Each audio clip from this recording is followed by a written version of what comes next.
I'm so excited about this topic. It's revival. How do we see revival in our area? And the reason why I'm so excited is because we think one direction, and we're thinking so macro, and how this should work. And really, I think revival is in every single one of us. When we were talking recently in the men's group, we were talking about revival, and I kind of had this idea that maybe it was what we choose to do when God tells us to do something. But then somebody challenged me and said, I really think it's about the prayer. And what came up in your mind and my mind was like this idea, like we're gonna say, God, would you please send revival? Almost like. Right. We're going to try to convince God to send revival? I mean, how do you see that? Yeah. Well, yeah. I mean, my opinion as far as revival is God's already sent it. God's already done what He's going to do, and He's given us all of the power, the authority, and the resources to work out His will. Yeah, and more than just like, here it is, call me when you've got it figured out. Right. Very much like invested and just like, I want revival, come on. Exactly. So that image that comes up of on my knees begging God to do something that He's already done, I don't know what to do with that anymore in my life. Right. I'm like, that just doesn't fit what I know of having a relationship with God and being able to talk with Him freely. So I was a bit turned off at first when somebody said, prayer. It's like, prayer. And so to tag onto that, Andrew Womack has a great series called A Better Way to Pray. Go find that. Yeah. And that kind of dives into that whole topic of, are we really trying to get God to do something that He's already done or wants to do anyway? Kind of turns our old concept of prayer on its head. But Scripture will verify, yes, prayer is a big deal. Absolutely. And that's where in my journey I've really had to realize, okay, prayer is the word that we use to describe connecting with God, just talking to Him. Yeah. And I even heard some ministers talking recently, just reaffirming that it doesn't even always involve words.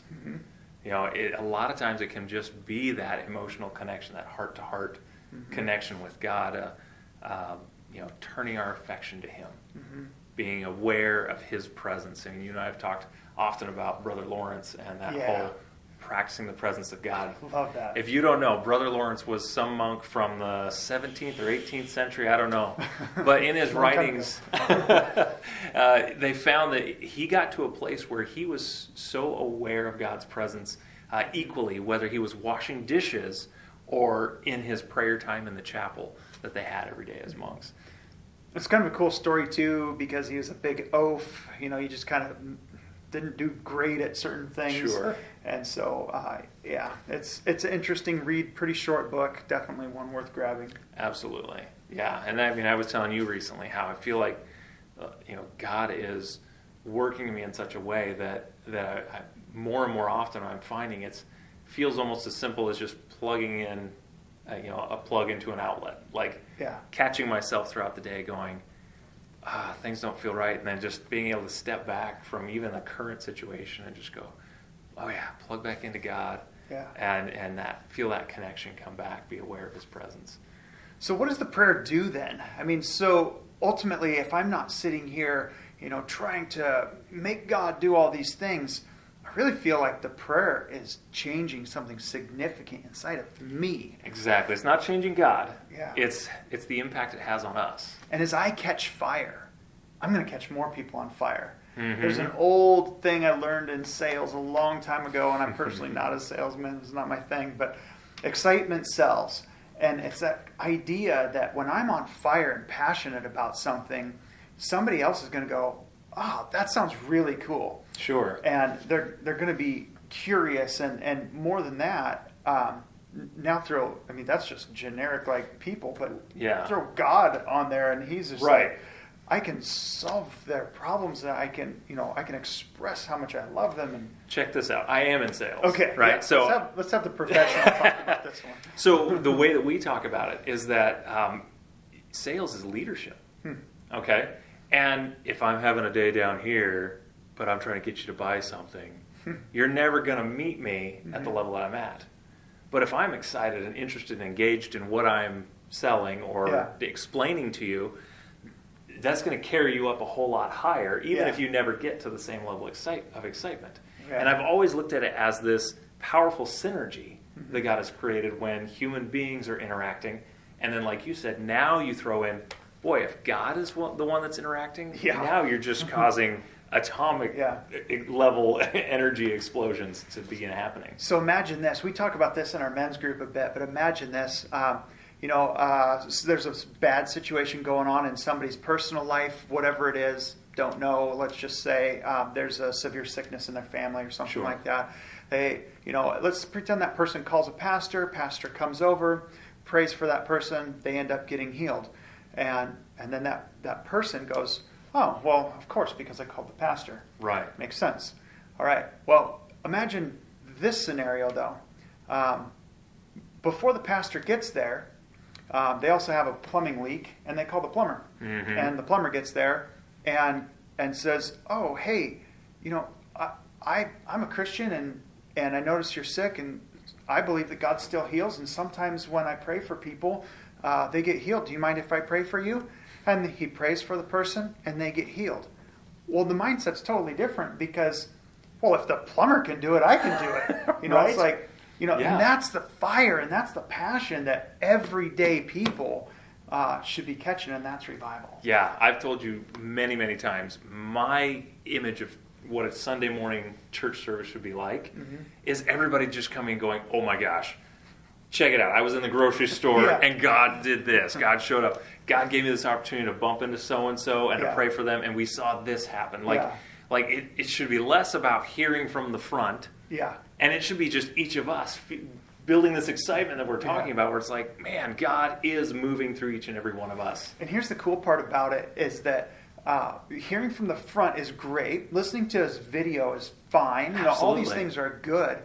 But you can spend hours listening to teaching, and in a moment, the Holy Spirit can come in and touch you and do a minor tweak that's just like, huge, like enormous, life-changing thing. That relationship with God is the powerful part. Yeah, I can say from experience, hours and hours and hours of time reading, listening, watching something, and even if it's spiritual and has something to do with God. One moment in direct connection with God and His Spirit and His presence, way more life-changing than hours and hours of something else. So that gets me into 2 Chronicles, chapter 6 and 7. Great story. I'm not going to take the time to read all of it, but basically Solomon is dedicating the temple. And really cool story, but I'll pick it up at the very beginning of chapter 7. When Solomon had finished praying, fire came down from heaven and consumed the burnt offering and the sacrifices, and the glory of the Lord filled the temple. And the priests could not enter the house of the Lord because the glory of the Lord had filled the Lord's house. And it goes on from there. Really powerful story, really cool. Some neat keys that you might notice is that they were all praising God in one accord. I think there's a little bit of a key there. But I think it's intriguing that you go 14 verses later. It's 2 Chronicles 7:14, and it gets into this concept of revival, in my opinion. If my people who are called by my name will humble themselves and pray and seek my face and turn from their wicked ways, then I will hear from heaven and forgive their sin and heal their land. It goes on from there. But how cool is it that he's already shown up in power? Yeah. And now he's saying, I want to heal your land. I want to heal your sick. I will hear from heaven. Like, I want to do these things for you. We're sitting here praying for revival, but we're praying, God, send revival. And God's like, I'm giving you everything I can if you would just do the things that I'm asking you to do. Something I'm drawing out of that is how much he's saying, I want to. I will. How often is that horrible image we have of begging God to do something? is from this attitude of, God, if it be your will, if you really care, those kinds of things that where we're coming from an unsure position. But here's an interesting point. Let's put it in today's world. I can't claim credit for this, but we heard it from someone else, still just as powerful. Yeah. If my people, who are called by my name, not the druggie on the street corner, needs to humble himself and pray and seek God's face for God to send revival. If my people, if the people that are calling themselves Christians will humble themselves and pray. Let me say it differently. If I will humble myself and pray, there it is, pray, and seek his face and turn from my wicked ways. And I think it's so easy to say on Sunday morning, oh, I'm humbling myself, God, and I'm praying and I'm seeking your face. And, then I have, a horrible thought life or, whatever it is. Sure. Or a bad habit. Yeah. But take the time to understand all four of those. And if we choose to do that, if I choose to do that, God's sending revival right here. Believers, not sinners, not the rest of the world. Yeah. Then will I hear from heaven and forgive their sin and heal their land. Heal their land. Super powerful. That's exciting. I mean, I used to be on board with this. I mean, I was just inundated with it. The idea that the world's just going to hell in a handbasket. And so, dear Lord, I just can't wait for you to show up and take me out of this. And things like that. As the word is coming alive, the excitement that has been bubbling up in my heart that no, there's still room for there to be healing here. There's still room to see victory, to see God's will done on earth as it is in heaven. Yeah. And we get to be a part of it. Yep. Like, it's not like, okay, I prayed that salvation prayer, got my get out of hell free card, that's it. But no, we actually get to be a part of the good work that God still wants to do on earth. That is freaking exciting. Did you want to read that, or are you good? I'm good. Go read John 15. Go read John 15. It talks about abiding in him, which is a lot of what the Chronicles verse was talking about. I think, simply put, abiding in him is just being connected. Yep.